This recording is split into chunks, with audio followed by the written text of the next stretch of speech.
क्रोधी व्यक्ति का जीवन बदल देगी। गौतम बुद्ध की ये कथा। एक दिन गौतम बुद्ध अपने शिष्यों के साथ एकदम शांत बैठे हुए थे।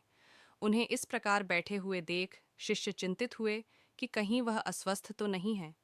एक शिष्य ने उनसे पूछा कि आज वह मौन क्यों बैठे हैं, क्या शिष्यों से कोई गलती हो गई है। इसी बीच एक अन्य शिष्य ने पूछा कि क्या वह अस्वस्थ हैं, पर बुद्ध मौन रहे। तभी कुछ दूर खड़ा व्यक्ति जोर से चिल्लाया, आज मुझे सभा में बैठने की अनुमति क्यों नहीं दी गई है।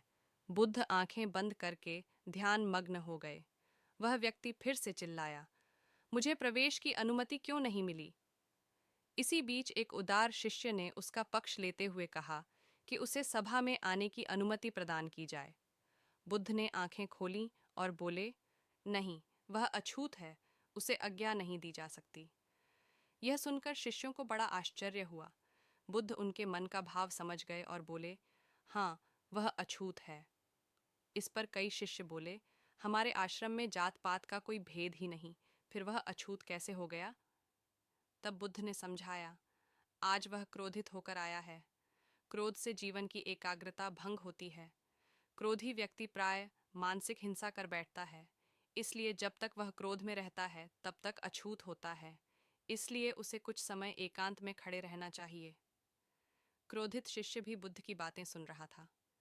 पश्चाताप की अग्नि में तप कर वह समझ चुका था कि अहिंसा ही मनुष्य का महान कर्तव्य व परम धर्म है। वह बुद्ध के चरणों में गिर पड़ा और कभी क्रोध न करने का प्रण लिया। आशय यह है कि क्रोध के कारण व्यक्ति अनर्थ कर बैठता है और पश्चाताप उसे बाद में होता है, जिसका कोई लाभ नहीं मिलता। इसलिए हमें क्रोध नहीं करना चाहिए। असल मायने में क्रोधित व्यक्ति अछूत हो जाता है और उसे अकेला छोड़ देना चाहिए।